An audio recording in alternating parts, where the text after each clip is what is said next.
पड़ेगा कि किस तरह कुछ गिने चुने उद्योगपति आगे बढ़े जा रहे हैं, उनकी आमदनी दुगनी 3 गुना बढ़ती जा रही है और किसान की आमदनी कम होती जा रही है, नौजवानों के रोजगार कम होते जा रहे हैं, महंगाई बढ़ती चले जा रही है, किसानों को कर्ज माफ नहीं होते लेकिन बड़े बड़े उद्योगपतियों के होते हैं। ये सब बातें हमें पब्लिक में ले जानी है।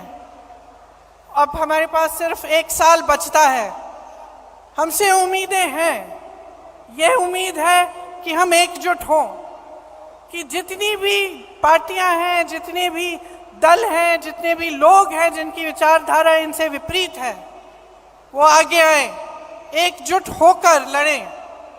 सबसे उम्मीद है, लेकिन सबसे ज्यादा उम्मीद कांग्रेस पार्टी से है आज। और मैं जानती हूं कि हम इस उम्मीद पर खरे उतर सकते हैं कि आपकी मेहनत से, हमारी मेहनत से, हमारी एकजुटता से, हमारे समर्पण से और अपने संविधान के प्रति हमारी निष्ठा से हम सब इस काम को करके दिखा सकते हैं। तो आज जब आप यहाँ से जाएंगे, घर घर जाएंगे, अपने अपने क्षेत्र में जाएंगे, तो आप नए लोगों को जोड़िए। नए लोग जुड़ते कैसे हैं? विचारधारा से जुड़ते हैं, जज्बातों से जुड़ते हैं और आपका मिसाल देख के जुड़ते हैं। तो हमें मिसाल बनना चाहिए कि राजनीति कैसे होनी चाहिए, किस तरह से हमें अपनी राजनीति करनी है। जब जब चुनाव आता है तो ऐसे मुद्दे उठते हैं जिससे जनता का कोई मतलब नहीं है। क्यों कह रही हूं कि मतलब नहीं है? क्योंकि जब रोजगार की बात होती है, युवाओं की बात होती है, महंगाई की बात होती है, तो इन मुद्दों पर चुनाव लड़े जाने चाहिए कि किस तरह से विकास होगा, भविष्य में हम क्या प्रस्ताव रख रहे हैं, कौन सा सकारात्मक कदम हम उठाने जा रहे हैं। ये हमारी राजनीति होनी चाहिए। और आजकल की जो राजनीति है, जो देश का माहौल है, जो नकारात्मक है, उससे हमें ऊपर उठना पड़ेगा और हमें सकारात्मक तरह से भविष्य के लिए अपने प्रस्ताव रखने पड़ेंगे और अपनी बात रखनी पड़ेगी। मुझे पूरी उम्मीद है कि हम इस लड़ाई में सफल होंगे, क्योंकि हम मजबूत हैं। आज भी अगर आप सब यहाँ बैठे हो, इसका मतलब है कि आप पार्टी के प्रति समर्पित हो और आप निडर हो। हमारे तमाम नेताओं पर, कार्यकर्ताओं पर इस सरकार ने दमन किया है। आज भी, कल भी छत्तीसगढ़ में रेड लगवाए, एजेंसियों के द्वारा क्या क्या नहीं किया, लेकिन आज भी हमारे नेता खड़े हैं, आज भी हमारे कार्यकर्ता खड़े हैं। और मैं जानती हूं कि आपका संघर्ष क्या है। अगर हमें पूछताछ के लिए 2 दिन के लिए बुलाया जाता है तो आपको जेल में महीनों के लिए रखा जाता है। अगर हमें पुलिस घसीट के ले जाती है तो आप लाठियां खाते हैं।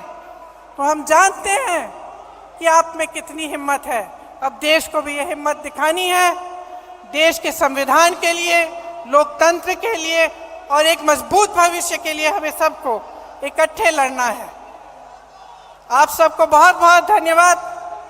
जय हिंद, जय कांग्रेस।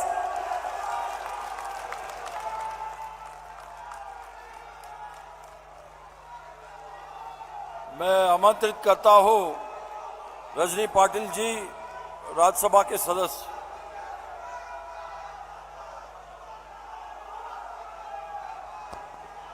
आदरणीय कांग्रेस के अध्यक्ष मल्लिकार्जुन खड़गे जी, यहाँ पे मौजूद मेरी नेता, हमारी सब जनों की प्रेरणा स्रोत सोनिया जी गांधी, राहुल जी गांधी, जो सब देश के युवाओं के, किसानों के, बेरोजगारों की धड़कन है, और जिन्होंने अभी अभी अपने शब्दों में यहाँ पे भाषण किया, वो हमारी नेता प्रियंका जी, हमारे वेणुगोपाल जी और सभी मंचासीन प्रतिष्ठित व्यक्ति, सामने बैठे हुए देश के कोने कोने से आए हुए हमारे एआईसीसी के मेंबर, पीसीसी के मेंबर और कार्यकर्ता, नेता लोग और प्रेस के मेरे भाइयों, ये 25वां एआईसीसी का प्लीनरी सेशन है और इस सेशन में resolution on social justice and empowerment, इसके लिए मैं सिर्फ 2 मिनट बोलूंगी। मुझे ये कहना है कि SC, ST, OBC, minority and women, इसमें संगठन में 50% प्रावधान करते रिजर्वेशन का एक बहुत बड़ा माइलस्टोन बना दिया है। क्योंकि ये पहली बार हुआ है कांग्रेस के इतिहास में कि इन सब वर्गों को और महिलाओं को 50% आरक्षण संगठन में देने का यहाँ पे काम किया है। मुझे याद आती है उन राजीव जी की, जिनके प्रयत्न से हमारा 73rd एंड 74th अमेंडमेंट हुआ, और हमारे जैसे एक सर्वसाधारण लड़की उस टाइम की जिला परिषद में पहली बार जीत के आई, फिर पार्लियामेंट में आई, और आज सोनिया जी के आशीर्वाद से, खड़गे जी के आशीर्वाद से मैं यहाँ खड़ी हूँ। मुझे लगता है ये 33% आरक्षण देने के बाद हमारी नेता सोनिया गांधी जी ने राज्यसभा में भी जब हमारी सत्ता थी तो ये पारित करने की कोशिश की, लेकिन बीजेपी के नीति और नियत में खोट है, उनकी पॉलिटिकल विल बिल्कुल ही नहीं है। उन्होंने हमें आश्वासन दिया था कि हम महिलाओं को आरक्षण देंगे, हम गरीबों का विचार करेंगे, SC, ST, OBC सबके लिए बोला, लेकिन उनकी सिर्फ लिप सिंपति है, हमारे लिए उनकी सिंपति नहीं है। जो लोग बोलते हैं कि न स्त्री स्वातंत्र अर्हति, महिलाओं को स्वातंत्र की अनुमति नहीं है, ये मनुवादी विचारधारा के RSS के और बीजेपी के लोग हमें क्या देंगे? वो कुछ नहीं दे सकते। अगर कुछ हमें मिलेगा तो सिर्फ कांग्रेस पार्टी और हमारा नेता राहुल गांधी देगा। राहुल जी की भारत जोड़ो यात्रा अभी अभी समाप्त हुई है, मैं 1 मिनट उनके लिए बोलना चाहती हूँ। आपने हिंदुस्तान में देखा राहुल जी हर एक को गले लगाते हुए आगे जा रहे थे, एक मिनट, और सभी महिलाएं, बच्चियां, युवतियां उनके गले लग रही थी। मैडम, मैं आपको एक बात बताना चाहूंगी कि इस देश में और खासतौर पर हम महिलाओं के लिए हमारा एक सिक्स सेंस होता है। जब हमें किसी व्यक्ति के ऊपर पूरा भरोसा होता है, पूरा विश्वास होता है, तो ही हम उनके गले लगते हैं। मैं इसी विश्वास के साथ मैं आपका धन्यवाद देती हूँ। धन्यवाद राजनी पटेल जी। अब आमंत्रित करता हूं पटेल जी, मध्य प्रदेश।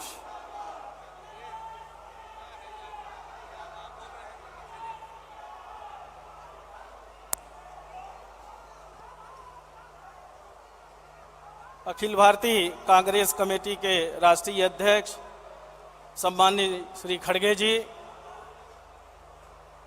त्याग की प्रतिमूर्ति, हम सबकी मार्गदर्शक नेता सम्माननीय श्रीमती सोनिया गांधी जी, हम सब युवाओं को एक नई दिशा देने वाले त्याग और समर्पण के प्रतिमूर्ति, जिन्होंने कन्याकुमारी से लेकर कश्मीर तक 3700 किलोमीटर देश के लिए भारत जोड़ो यात्रा करके भारत का संविधान बचाने के लिए महंगाई, बेरोजगारी, भ्रष्टाचार के खिलाफ, जाति और धर्म के नाम पे जो लड़ाने की कोशिश की जा रही है, इन सब बातों को लेकर सरकार को जगाने के लिए, देश के नौजवानों को जोड़ने के लिए यात्रा की हम सबके नेता आदरणीय राहुल गांधी जी, आदरणीय श्रीमती प्रियंका गांधी जी, जो हमेशा महिलाओं को आगे बढ़ाने के लिए प्रयासरत हैं, हम सबको समय समय पर प्रेरणा देती रहती हैं। संगठन महामंत्री आदरणीय KC वेणुगोपाल जी और देश भर से आए हमारे मंचासीन सभी कांग्रेस पार्टी के वरिष्ठ नेतागण, उपस्थित सभी सम्मानित PCC और AICC के सम्मानित डेलीगेट्स, पत्रकार साथियों, आज हम सबके सामने बहुत बड़ी चुनौती है। एक तरफ कांग्रेस पार्टी के नेता हमें अधिकार देते, हम पिछड़े वर्ग से आते हैं, हमें अधिकार देते हैं, हमको आगे बढ़ाने की कोशिश करते हैं। हमारी सरकारें जब बनती हैं देश और प्रदेश में, तो कांग्रेस पार्टी ने हमेशा पिछड़ा वर्ग को आरक्षण देने का काम किया। मध्य प्रदेश में दो बार 27% आरक्षण देने का काम किया। 2003 में दिग्विजय सिंह जी मुख्यमंत्री थे, उस समय आरक्षण 27% किया था, 14% से बढ़ाकर महाजन आयोग के माध्यम से 14% कांग्रेस सरकार ने लागू किया। और कमलनाथ जी आदरणीय मुख्यमंत्री बनते हैं, उस समय भी 27% आरक्षण लागू करते हैं, पर भारतीय जनता पार्टी की सरकार उस आरक्षण को कोर्ट के माध्यम से रोकने का कोशिश करती है, प्रयास करती है और कारगर भी हो जाती है। दूसरी तरफ आज हमारा बढ़ा हुआ आरक्षण रोकने का काम किया।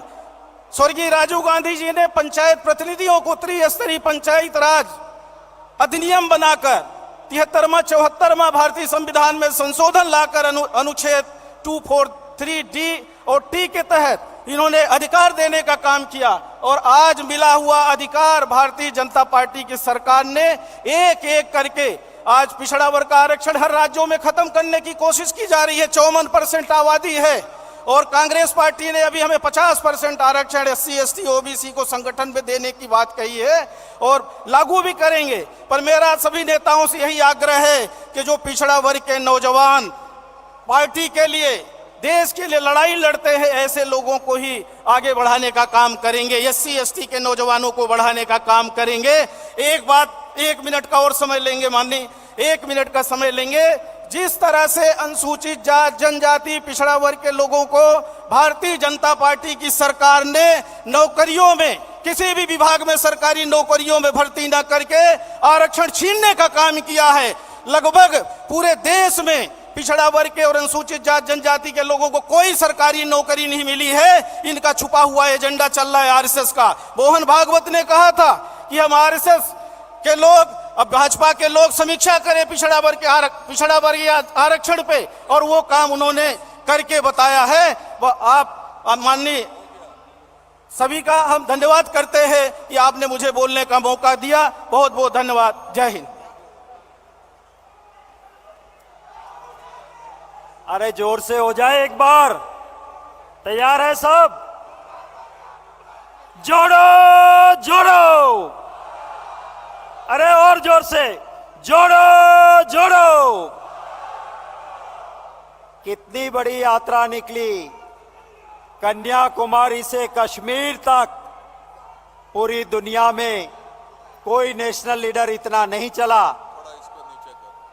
और मैं आप सब से गुजारिश करता हूं, जो पूरे देश ने देखा वो हम भी यहां देखेंगे। भारत जोड़ो यात्रा ने दिलों को जोड़ा है, लोगों को जोड़ा है, और इसलिए एक विनती है, हम सब चाहते हैं कि जो भारत जोड़ो यात्रा की वीडियो है वो भाई सरल पटेल शुरू करें यहाँ पे वीडियो। हम सब इसको पहले देखेंगे और उसके बाद जो हमारे दिलों की भावना है उसका प्रतिघोष होगा।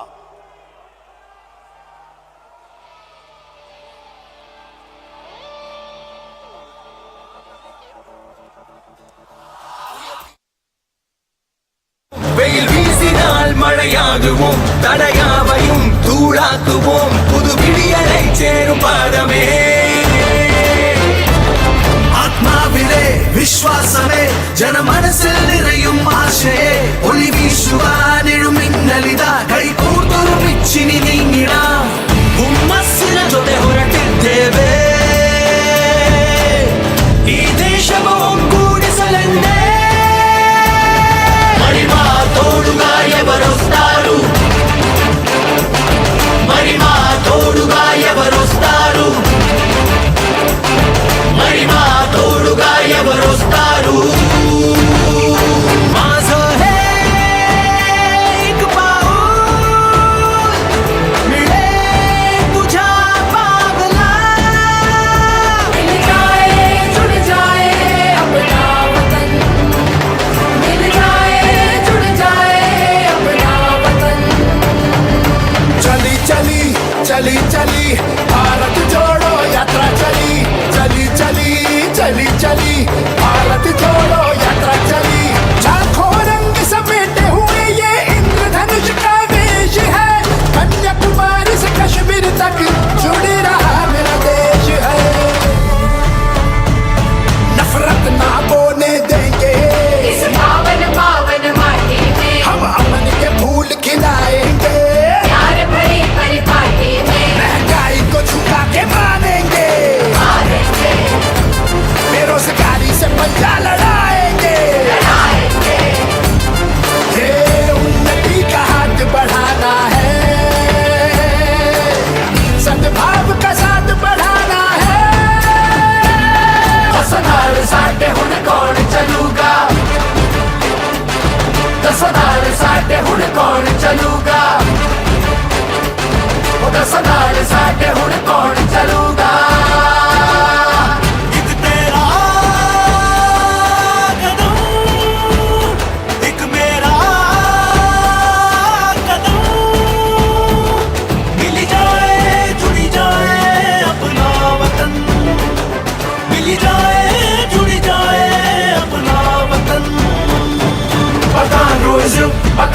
भारत जोड़ने यात्रा पखनागे पकानोइज्म भारत जोड़ने यात्रा पखनागे पकानोइज्म भारत जोड़ने यात्रा पखनागे पकानोइज्म भारत जोड़ने यात्रा पखनागे।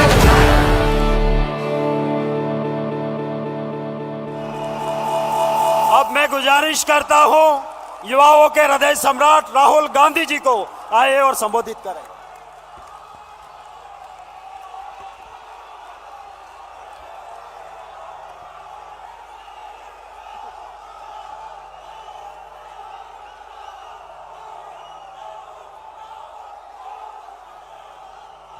खारगे जी,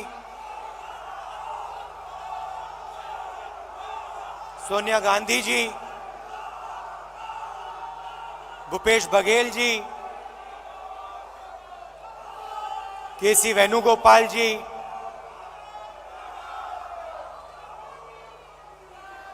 प्रियंका गांधी जी,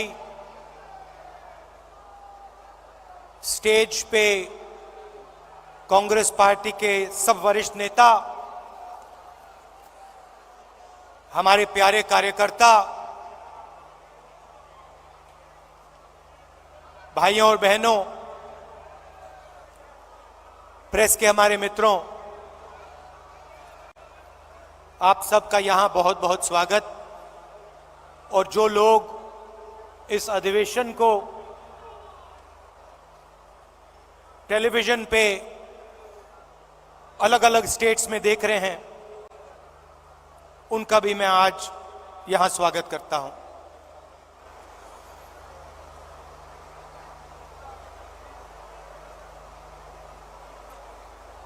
चार महीने कन्याकुमारी से श्रीनगर तक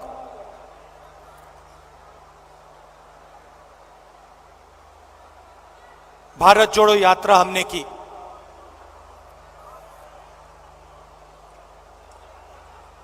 वीडियो में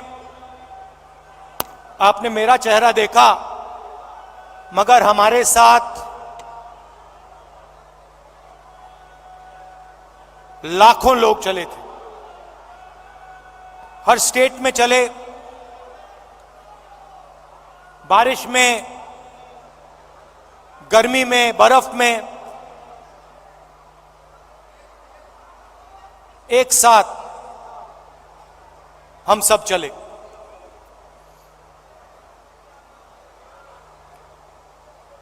बहुत कुछ सीखने को मिला। अभी जब मैं वीडियो देख रहा था, मुझे बातें याद आ रही थी।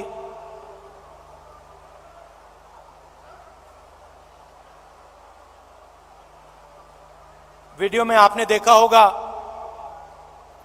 पंजाब में एक मैकेनिक आकर मुझसे मिला।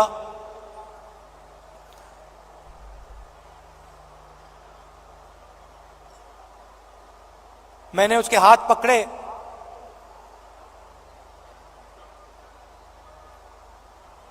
और सालों की जो तपस्या थी उसकी, सालों का जो दर्द था, जो खुशी, जो दुख, जैसे ही मैंने उसके हाथ पकड़े,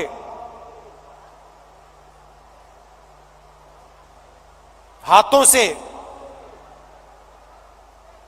मैंने बात पहचानी।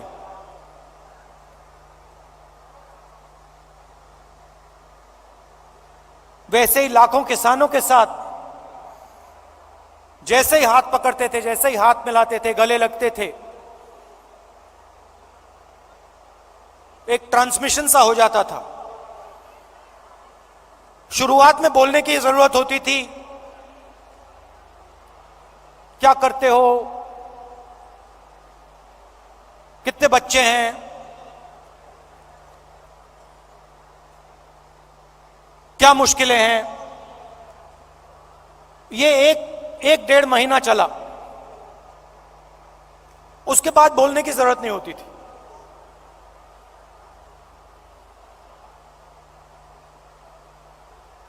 जैसे ही हाथ पकड़ा,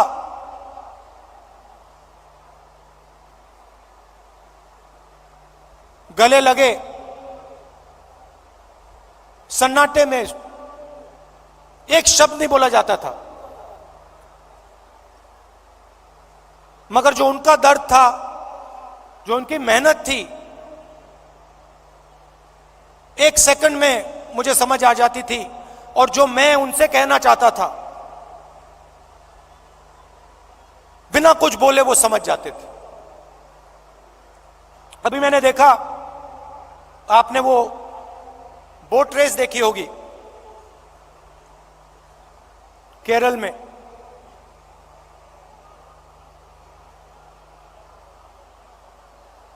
उस समय जब मैं बोट में बैठा था,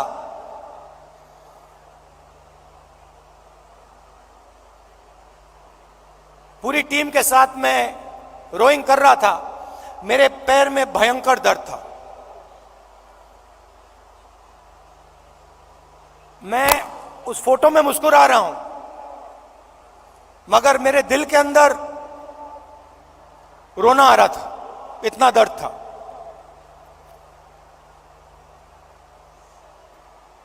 मैंने यात्रा शुरू की,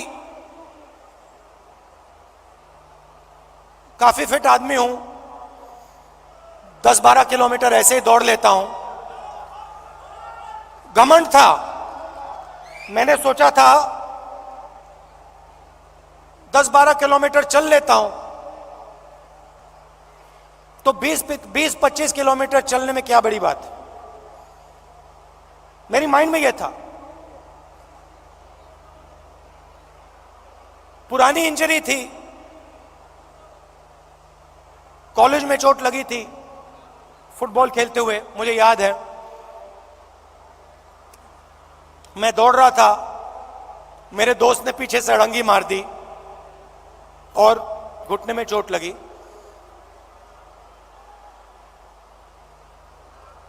दर्द गायब हो गया था, सालों के लिए दर्द गायब था। और अचानक जैसे ही मैंने यात्रा शुरू की, दर्द वापस आ गया।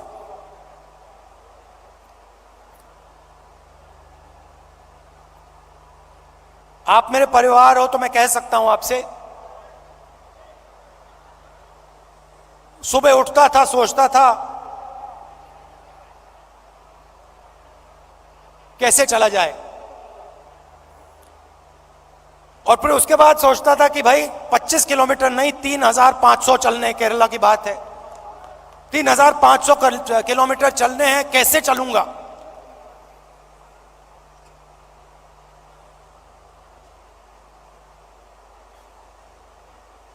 और फिर कंटेनर से उतरता था,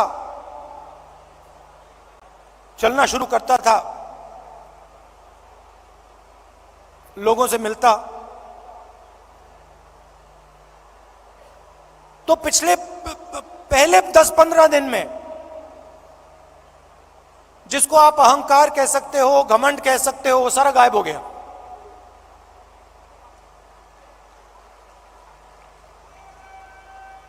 क्यों गायब हुआ?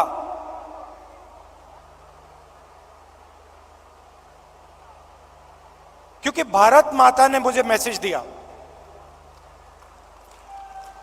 देखो तुम अगर निकले हो, अगर कन्याकुमारी से कश्मीर चलने निकले हो,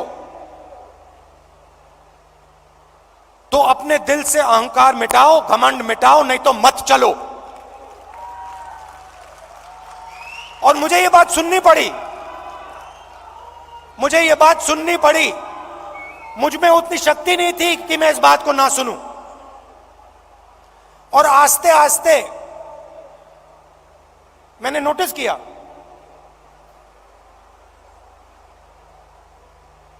मेरी आवाज चुप होती गई।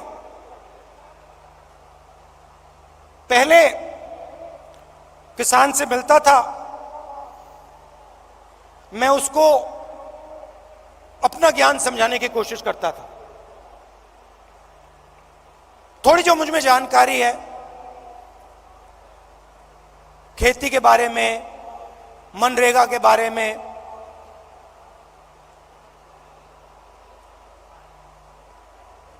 फर्टिलाइजर के बारे में मैं कहने की कोशिश करता था।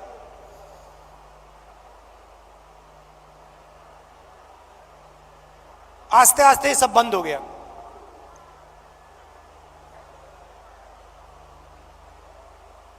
शांति सी आ गई।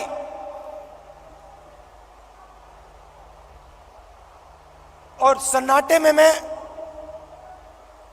सुनने लगा।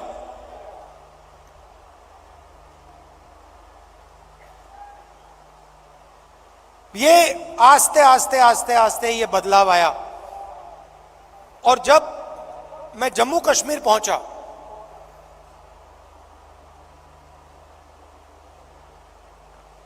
वो भी अजीब सी बात थी।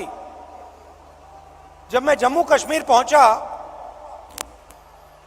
मैं बिल्कुल चुप हो गया।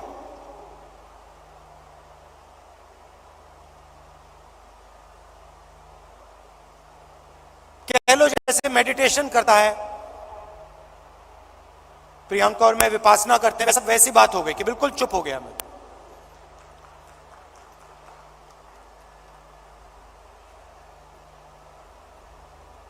मां बैठी हैं,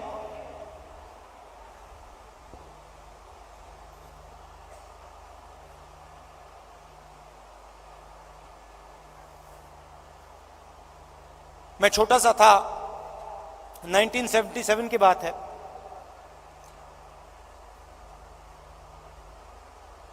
चुनाव आया। मुझे चुनाव के बारे में कुछ मालूम नहीं था। 6 साल का था मैं। एक दिन घर में अजीब सा माहौल था। मैं मां के पास गया, बैठी हुई हैं, इधर नहीं देख रही हैं।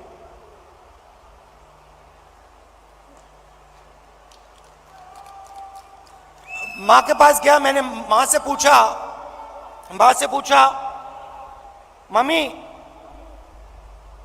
क्या हुआ? और मां कहती हैं हम घर छोड़ रहे हैं। तब तक मैं सोचता था कि वो घर हमारा था। तो मैंने मां से पूछा, मां हम अपने घर को क्यों छोड़ रहे हैं?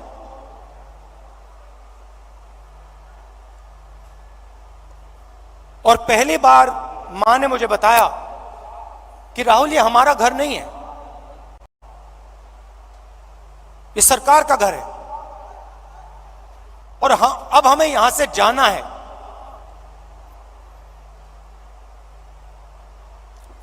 मैंने मां से पूछा, मां कहां जाना है? कहती है नहीं मालूम।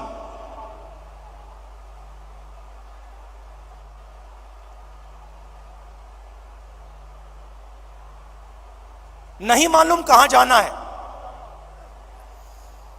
मैं हैरान हो गया। मैंने सोचा था कि वो हमारा घर था।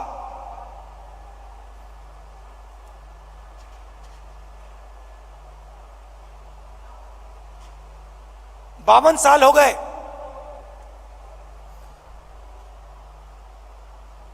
मेरे पास घर नहीं है, आज तक घर नहीं है। और हमारे परिवार का जो घर है वो इलाहाबाद में है,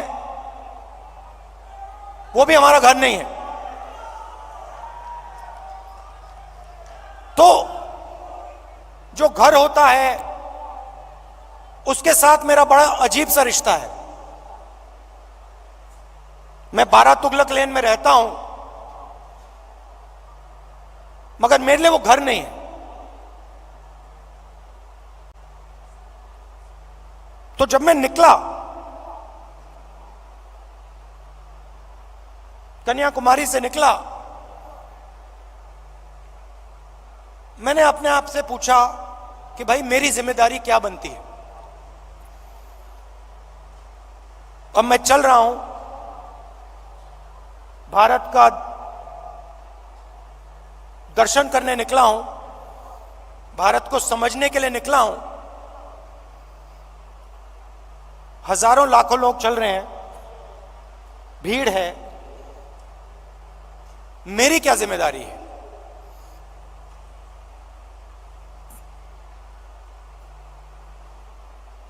मैंने थोड़ी देर सोचा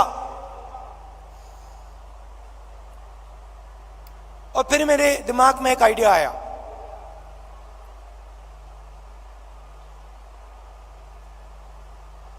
मेरे ऑफिस के लोगों को मैंने बुलाया जो मेरे साथ थे,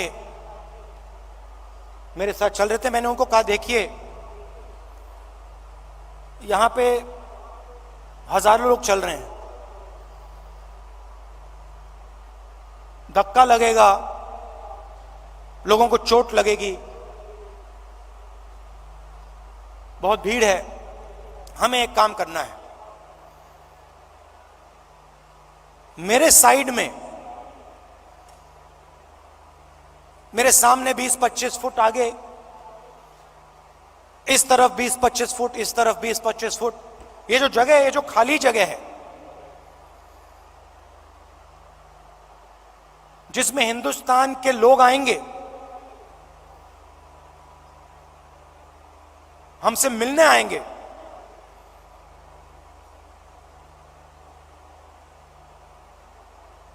अगले 4 महीने के लिए वो हमारा घर है। मतलब ये घर हमारे साथ चलेगा। सुबह 6 बजे से शाम 7 बजे तक ये घर हमारे साथ चलेगा। और मैंने सबसे कहा, देखिए इस घर में जो भी आएगा, अमीर हो गरीब हो,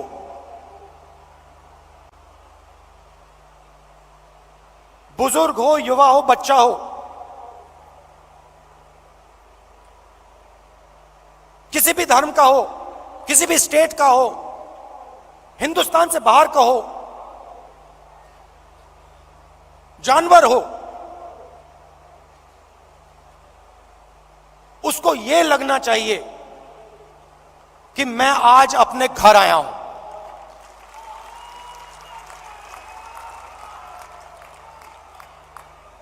और जब वो यहां से जाए, उसे लगना चाहिए कि मैं अपने घर को छोड़ के जा रहा हूं। छोटा सा आइडिया था, मगर इसकी गहराई मुझे तब नहीं समझ आई। जैसे ही मैंने यह किया,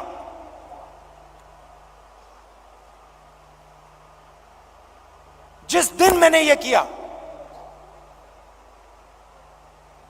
उस दिन यात्रा बदल गई, जादू से बदल गई।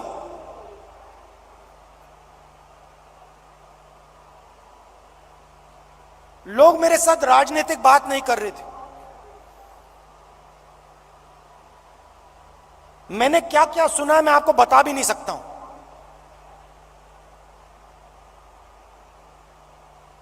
हिंदुस्तान की महिलाओं ने मुझे क्या कहा है इस देश के बारे में, मैं आपको बता नहीं सकता हूं।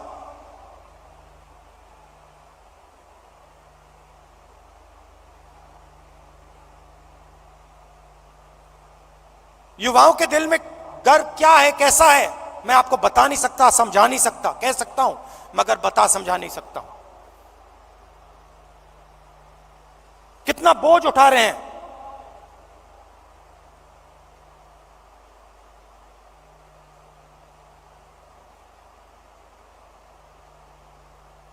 तो बिल्कुल रिश्ता बदल गया। एक उदाहरण देता हूं, पता नहीं आपने शायद नहीं देखा। चल रहे थे हम सुबह सुबह,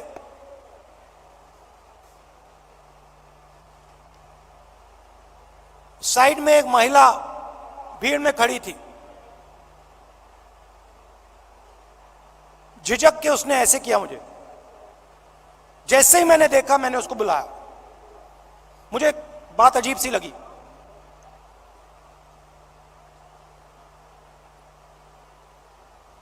मेरे पास आई, मैंने हाथ पकड़ा, मुझे एकदम मालूम पड़ गया कि कुछ ना कुछ गलत है।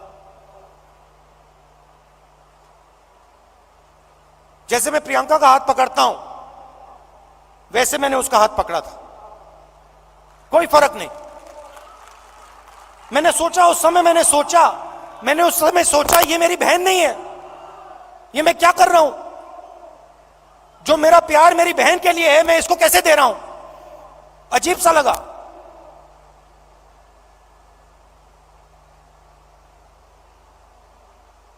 मुझे मेरा हाथ पकड़ती है, कहती है राहुल जी, भैया मैं आपसे मिलने आई हूं।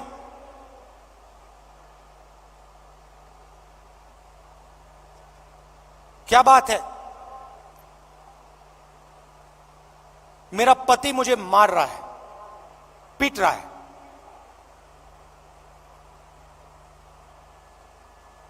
मैंने कहा कब? कहती है अभी वो मुझे मार रहा था, मैं घर से भागी हूं आपसे मिलने। तो मैंने कहा कि पुलिस को बुलाएं। कहती है नहीं, पुलिस को नहीं बुलाइए।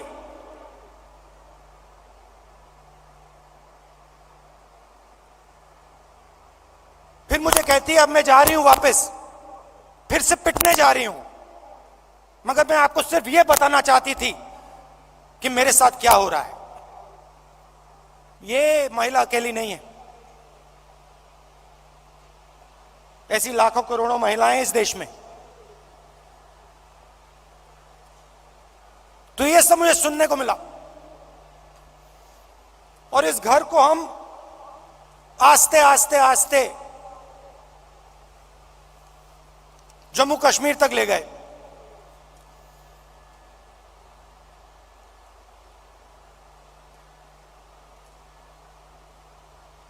पता नहीं, शायद मेरा परिवार सालों पहले वहां से आया।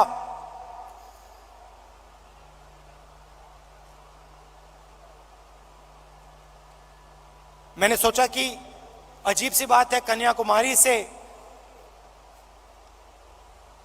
कश्मीर तक मैं ये इस छोटे से घर को ले जा रहा हूं और यहां मुझे लग रहा है कि मैं वापस अपने घर जा रहा हूं।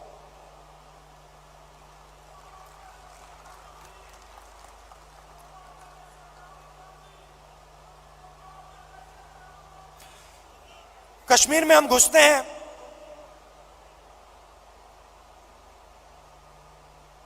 वैली से पहले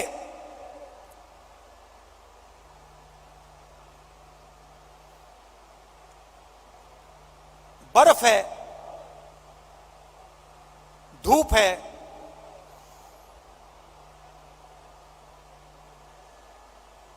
जैसे आज,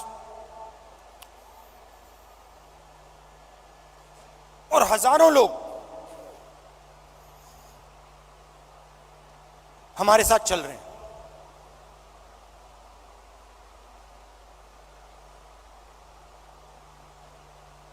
एक लड़का आता है मेरे पास, मेरे साथ चलता है और मुझसे कहता है राहुल जी मैं आपसे एक सवाल पूछना चाहता हूं। मैंने कहा क्या? कहता है राहुल जी जब कश्मीर के लोगों को दुख होता है, जब हमारे दिल में चोट लगती है,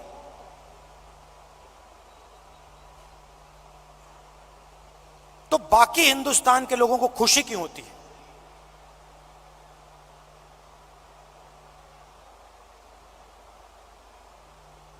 मैंने कहा गलतफहमी में हो, ऐसी कोई बात नहीं है। मैं कन्याकुमारी से यहां तक आया हूं, मैं दावा देके कह सकता हूं कि करोड़ों लोगों के दिल में यह भावना नहीं है। करोड़ों लोग हर हिंदुस्तानी के दर्द के साथ, हर हिंदुस्तानी के साथ खड़े हैं। चुने हुए लोग हैं, मैंने कहा चुने हुए लोग हैं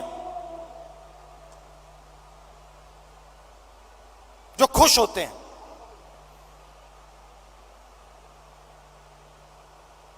हजारों में होंगे, मगर हिंदुस्तान में करोड़ों लोग हैं। मेरी आंख में आंख मिलाता है, कहता है राहुल जी आज आपने मुझे बहुत खुश कर दिया, आपने मुझे बहुत खुश कर दिया।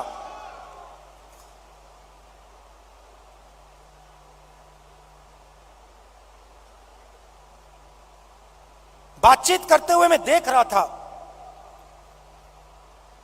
चारों ओर तिरंगा, सड़क पे तिरंगा, पहाड़ों पे तिरंगा, पीछे तिरंगा, आगे तिरंगा, सब जगह तिरंगा।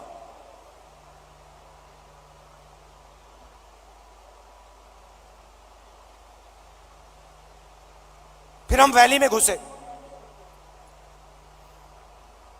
वैली में घुसते हैं,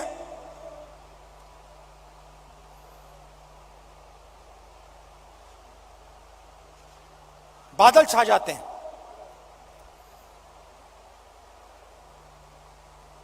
धूप गायब हो जाती है, और जैसे ही हम घुसते हैं, पुलिस वालों ने हमें कहा था कि 2000 लोग आएंगे। मेरे सिक्योरिटी वालों ने सोचा था 2000 लोग आएंगे। जैसे ही हम घुसते हैं वहां पे 40,000 लोग खड़े।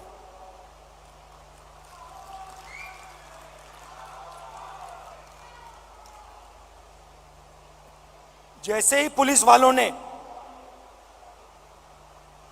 40,000 लोगों को देखा, रस्सी छोड़ के भाग गए।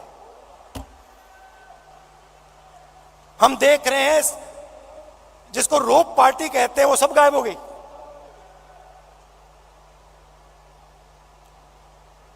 सब गायब हो गई।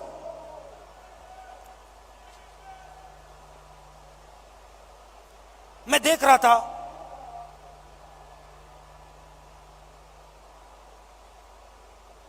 हिंदुस्तान के सबसे टेररिस्ट इन्फेस्टेड जिले में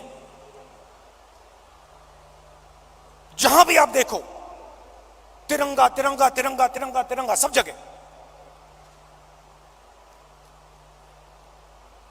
कौन उठाए थे तिरंगा? हमारे पास सिर्फ 125 यात्री थे, कश्मीर के लोग तिरंगा उठाए थे। एक ने नहीं उठाया था, हजारों ने उठा रखा था। और यही कहानी पूरे कश्मीर में, अनंतनाग, पुलवामा, जिसको टेररिस्ट इन्फेक्टेड डिस्ट्रिक्ट कहा जाता है, हर डिस्ट्रिक्ट में पहाड़ों पे, सड़क पे, आगे पीछे तिरंगा। किसके हाथ में? कश्मीरी युवाओं के हाथ में।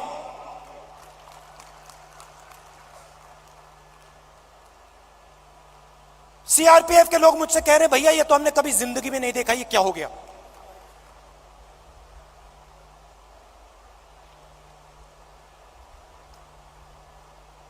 फिर मैं आया, पार्लियामेंट में मैंने प्रधानमंत्री जी का भाषण सुना।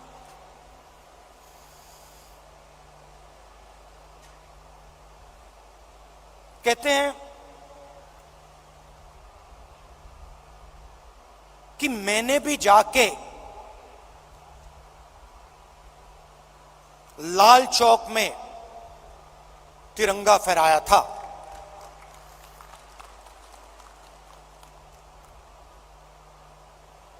मैं सुन रहा था, मैंने सोचा देखिए हिंदुस्तान के प्रधानमंत्री को बात समझ नहीं आई, बात समझ नहीं आई।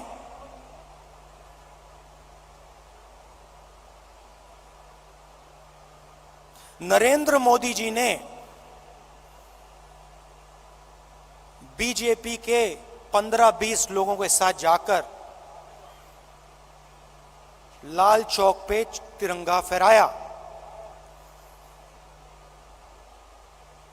भारत जोड़ो यात्रा ने लाखों कश्मीरी युवाओं के हाथ से तिरंगा फहराया।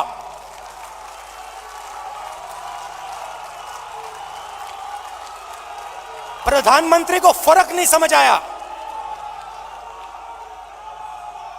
हमने हिंदुस्तान की भावना, इस झंडे की भावना जम्मू कश्मीर के युवाओं के अंदर डाल दी। आपने अपने झंडे की भावना जम्मू कश्मीर के युवाओं से छीन ली। यह फर्क है हम में और आप में।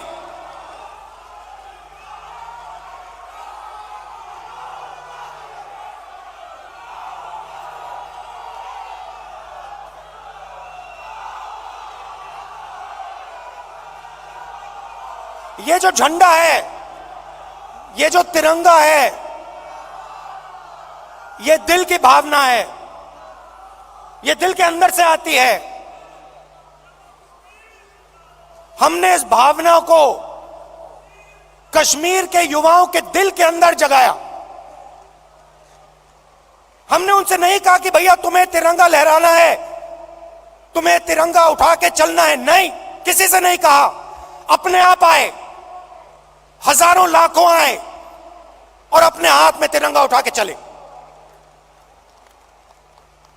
क्यों चले? मैं आपको बताता हूं।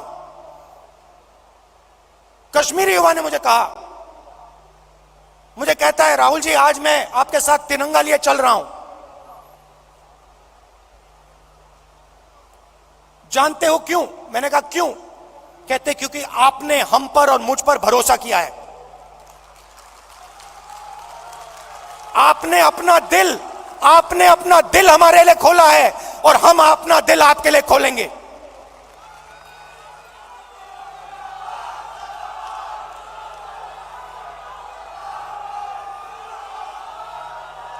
यह फर्क है। हिंदुस्तान एक भावना है, एक सोचने का तरीका है, इज्जत है, आदर है, मोहब्बत है। और ये जो झंडा है, जो तिरंगा है, इसका इस भावना का ये चिन्ह है। और भारत जोड़ो यात्रा ने इस भावना को पूरे देश में फैलाया है। और यह काम राहुल गांधी ने नहीं किया है, यह काम कांग्रेस के कार्यकर्ता ने किया है, कांग्रेस के नेताओं ने किया है, हिंदुस्तान की जनता ने किया है।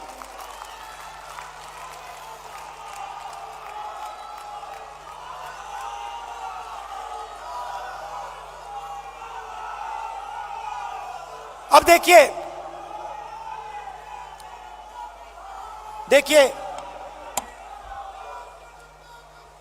सरकार की सोच के बारे में आज आपको बताना चाहता हूं। कुछ दिन पहले इंटरव्यू में एक मंत्री ने कहा कि चाइना की इकोनॉमी हिंदुस्तान की इकोनॉमी से बड़ी है, तो हम उनसे कैसे लड़ सकते हैं। चाइना की इकोनॉमी हिंदुस्तान की इकोनॉमी से बड़ी है, तो हम उनसे कैसे लड़ सकते हैं।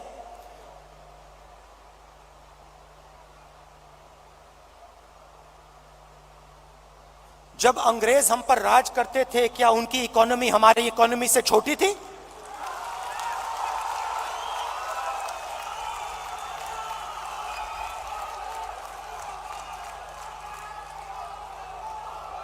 लड़ाई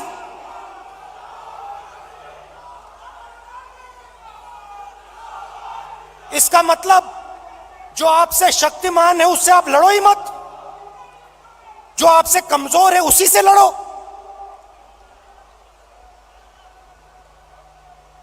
इसको कायरता कहा जाता है।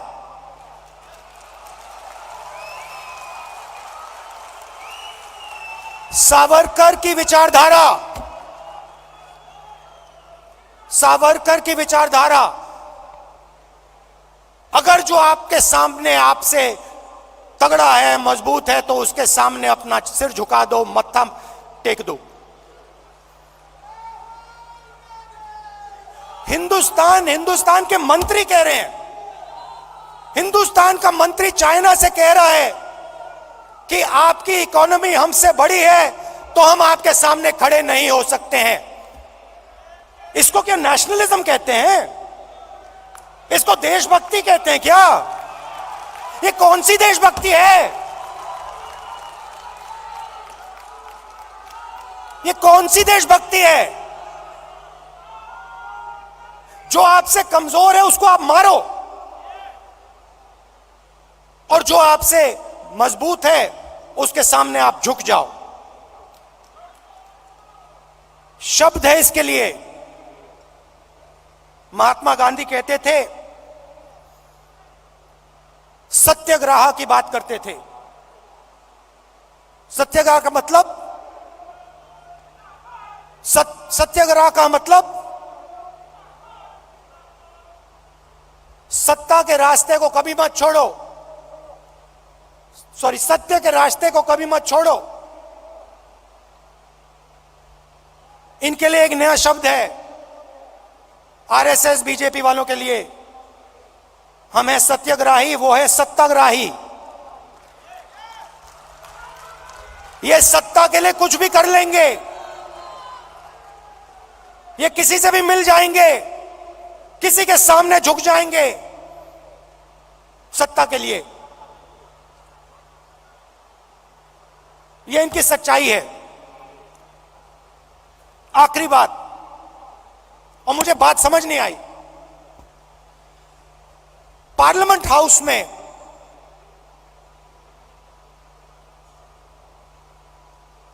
मैंने एक उद्योगपति पे आक्रमण किया, अदानी जी पे मैंने आक्रमण किया। मैंने कहा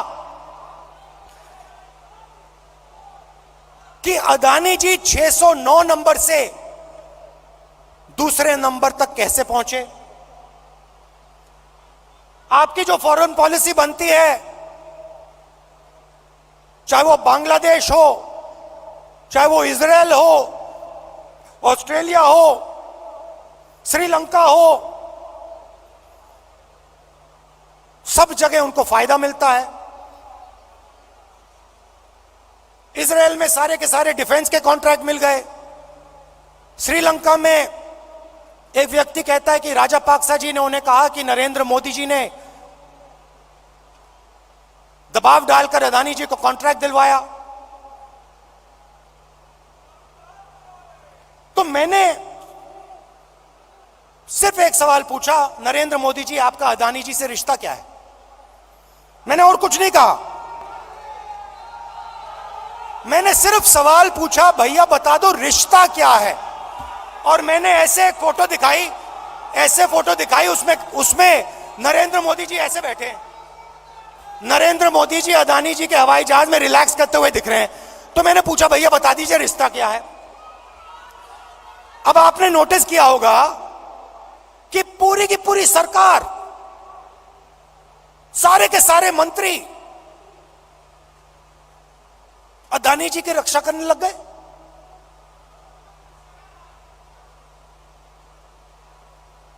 अदानी जी की रक्षा करने लग गए।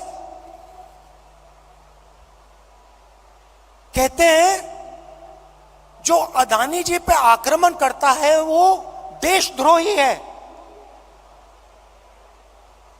मतलब अदानी जी देश के सबसे बड़े देशभक्त बन गए।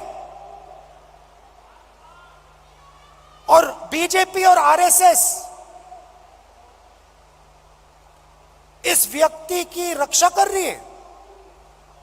सवाल यह उठता है, रक्षा क्यों कर रही है?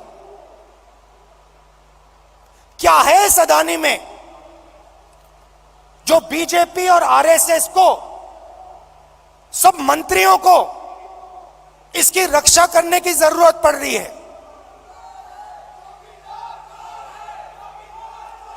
नहीं, सुनिए।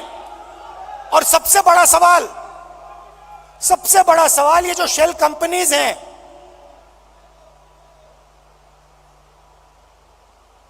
जो हजारों करोड़ रुपया हिंदुस्तान भेज रही हैं, ये किसकी हैं? इसमें किसका पैसा है? अदानी जी डिफेंस इंडस्ट्री में काम करते हैं। डिफेंस इंडस्ट्री में काम करते हैं और हिंदुस्तान की सरकार को यह भी नहीं मालूम कि अदानी जी की शेल कंपनी है बाहर, इसमें इन्वेस्टिगेशन क्यों नहीं हो रहा? जेपीसी क्यों नहीं हो रही? डिफेंस का मामला है, देश की रक्षा का मामला है, पता तो लगाना चाहिए ये पैसा किसका है, शेल कंपनीज किसकी हैं, मगर नहीं।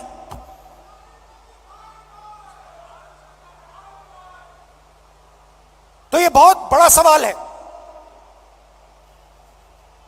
एलआईसी का इन्वेस्टमेंट है, उनका नुकसान हुआ है। ऑस्ट्रेलिया में फोटो दिखती है, नरेंद्र मोदी जी बैठे हैं, स्टेट बैंक चेयरमैन बैठे हैं, वहां के चीफ मिनिस्टर बैठे हैं, अदानी जी बैठे हैं एक मेज पर। स्टेट बैंक $1 बिलियन का लोन दे रहा है। नरेंद्र मोदी जी उस मेज पे क्यों बैठे हैं? क्या लेना देना नरेंद्र मोदी जी का स्टेट बैंक और अदानी के बीच में, क्या लेना देना? तो ये सवाल है, और ये सवाल मैंने पूछे, नरेंद्र मोदी जी से पूछे, बहुत सीधा जवाब था, कोई रिश्ता नहीं है। सिंपल सा जवाब था। हमने पूछा रिश्ता क्या है, नरेंद्र मोदी जी कह सकते थे कोई रिश्ता नहीं।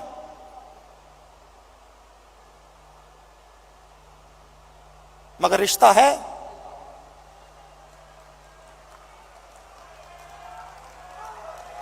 रिश्ता है। भाइयों और बहनों,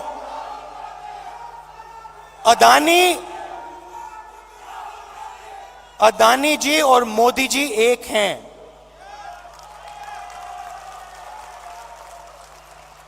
एक हैं।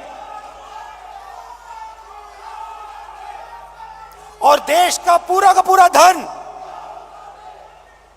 पूरा का पूरा धन एक व्यक्ति के हाथ में जा रहा है। Airports, ports, defence, infrastructure, storage, agricultural storage, सेब, हिमाचल प्रदेश में सेब, कश्मीर में सेब, पूरा का पूरा धन एक व्यक्ति के हाथ में जा रहा है। और जब हम प्रधानमंत्री से पूछते हैं ये 609 से 2 कैसे पहुंचा, बस ये बता दीजिए रिश्ता क्या है, हमारी पूरी की पूरी स्पीच एक्सपंज हो जाती है।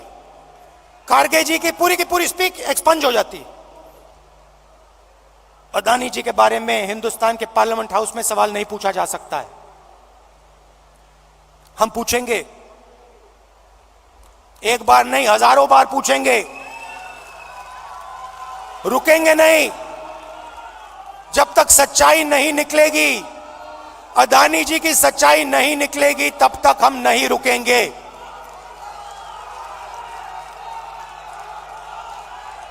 क्योंकि, और इसका एक कारण है भाई और बहनों, और खास तौर से जो लोग अदानी जी की कंपनी में काम करते हैं, उनसे मैं कहना चाहता हूं, ये आपकी जो कंपनी है, ये देश को नुकसान पहुंचा रही है। ये देश के पूरे इंफ्रास्ट्रक्चर को छीन रही है। भाइयों और बहनों, याद रखिए, आजादी की लड़ाई भी ईस्ट इंडिया कंपनी के खिलाफ हुई थी। वो भी एक कंपनी थी। उस कंपनी ने भी हिंदुस्तान का सारा धन, सारा इंफ्रास्ट्रक्चर,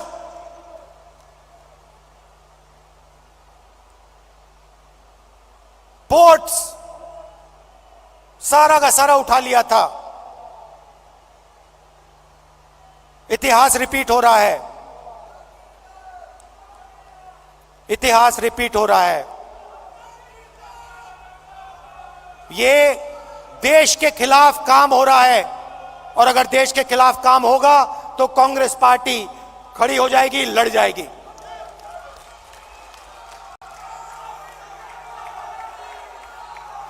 आखिरी बात कहना चाहता हूं, देखिए, यह पार्टी तपस्वियों की पार्टी है, यह पुजारियों की पार्टी नहीं है। ये तपस्वियों की पार्टी है, ये तपस्या की पार्टी है। और आपने देखा छोटी सी तपस्या की, 4 महीने की तपस्या की, और आपने देखा कांग्रेस पार्टी में कैसी जान आई, कांग्रेस पार्टी के कार्यकर्ता में कैसी जान आई, देश में कैसी जान आई। तपस्या बंद नहीं होनी चाहिए,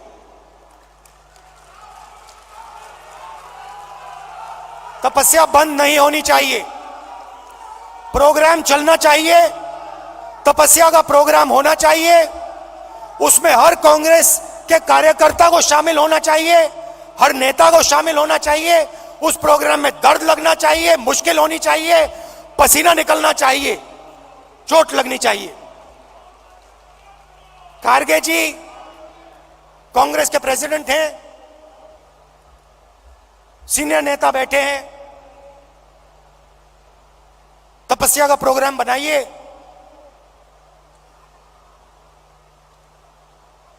हम सब मिलकर तपस्या में शामिल होंगे, अपना खून अपना पसीना इस देश को देंगे। और जैसे मैं आपको गारंटी देता हूं, जैसे ही हम तपस्या में खड़े हो जाएंगे, पूरा का पूरा हिंदुस्तान हमारे साथ तपस्या में खड़ा हो जाएगा, क्योंकि यह देश तपस्वियों का है।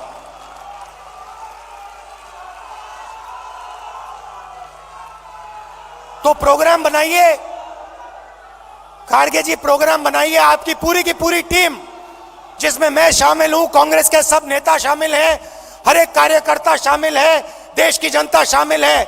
उस प्रोग्राम को हम चलाएंगे, तपस्या करेंगे, अपना खून पसीना देंगे। बहुत बहुत धन्यवाद। जय हिंद, नमस्कार।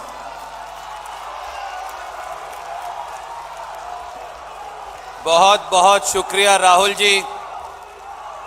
एक जोशीले, एक इंस्पायरिंग आपके इस अभिभाषण ने कांग्रेस के कार्यकर्ताओं में जान फूंक दी। एक जोर से नारा लगाएंगे, जोड़ो जोड़ो, और जोर से जोड़ो जोड़ो, जोड़ो जोड़ो। साथियों, ठीक 1:30 पर यानी 1:30 बजे कांग्रेस के सम्मानित अध्यक्ष आदरणीय मल्लिकार्जुन खड़गे जी अपना अध्यक्षीय भाषण देंगे और 2 बजे इस 85वें महाअधिवेशन की कार्यवाही संपन्न हो जाएगी। मैं फिर दोहराता हूं, लगभग 30 मिनट के बाद ठीक 1:30 बजे कांग्रेस अध्यक्ष सम्मानीय मल्लिकार्जुन खड़गे जी अपना अध्यक्षीय भाषण देंगे और 2 बजे इस 85वें महाअधिवेशन की कार्यवाही पूरी हो जाएगी। इसलिए अगले 30 मिनट तक आप अपना अपना स्थान ग्रहण करें। बहुत बहुत धन्यवाद। धन्यवाद सुरजेवाला जी। I request Mr. K. Sudhakaran ji, the President Kerala Pradesh Congress Committee, to come and address the delegates. Mr. K. Sudhakaran ji.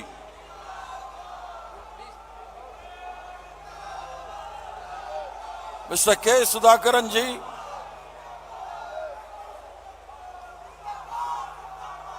K. Sudhakaran ji. Chainika Unyal ji. Chainika Unyal ji, please.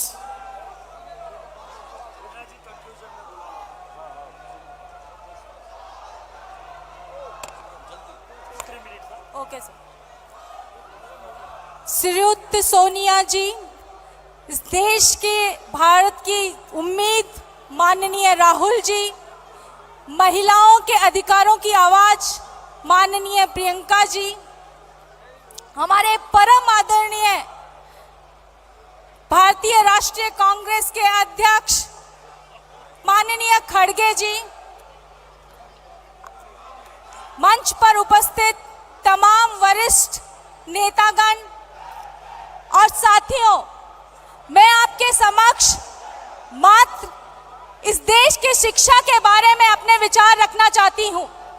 एक बार राजीव जी ने कहा था कि इस देश के अंदर अगर तमाम तरह की विषमताओं को हटाना आप चाहते हैं, चाहे वो जातीय विषमता हो, चाहे वो लिंगीय विषमता हो, चाहे वो आर्थिक विषमता हो, उन तमाम विषमताओं को हटाने का एकमात्र कोई हथियार है तो वो शिक्षा हथियार है।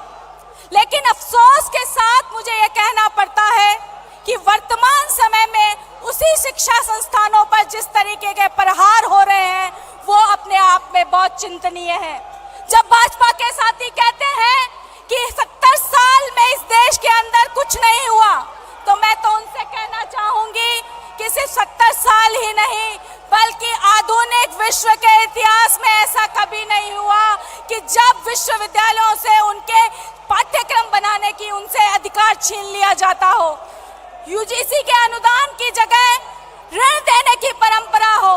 27 राज्यों के अंदर आप ये देखिए 100 ऐसे शिक्षण संस्थान हैं जिन पर 33,000 करोड़ से अधिक का ऋण हीफा के द्वारा दिया गया है और ये ऋण उन तमाम विद्यार्थियों के ऊपर और उन विद्यार्थियों के माता पिता के ऊपर है। मैं अंत में सिर्फ इतना कहना चाहती हूँ कि जब हम मचलते हैं तो भूचाल मचलते हैं, जब हम मचलते हैं तो भूचाल मचलते हैं, जब हम उबलते हैं तो भूचाल उबलते हैं। हमें बदलने की कोशिश न करना, क्योंकि हम बदलते हैं तो इतिहास बदलते हैं। तो साथियों, अपने आप को इस कदर बदलें कि वर्तमान में जब वर्तमान का इतिहास लिखा जाए तो हम गर्व से कह सकें कि इस इतिहास के रचयिता हम थे। जय हिंद। बहुत बहुत धन्यवाद। अभी सबसे डायस पे विनती है कि अपना अपना स्थान ग्रहण करें। सामने भी आप सभी से विनती है कि आप अपना स्थान ग्रहण करें। मैं विनती करूंगा सुधाकरन जी को कि अपनी बात रखें। Sir, honorable leaders and my dear friends, 100 years ago, while we are discussing